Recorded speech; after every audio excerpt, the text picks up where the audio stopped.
Welcome to Questrade.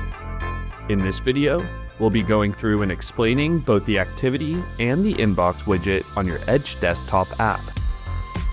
The activity widget will display a list of all of the actions taken on your account, while the inbox widget will display any messages or updates your account has received.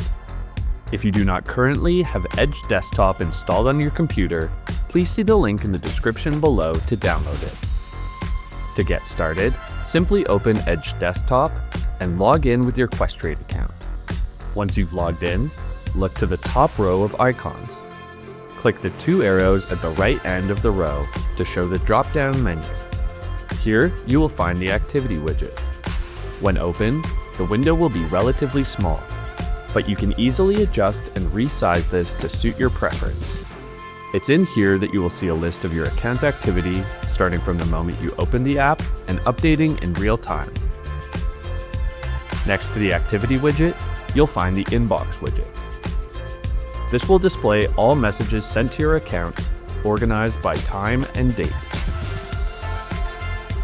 We hope you found this video helpful.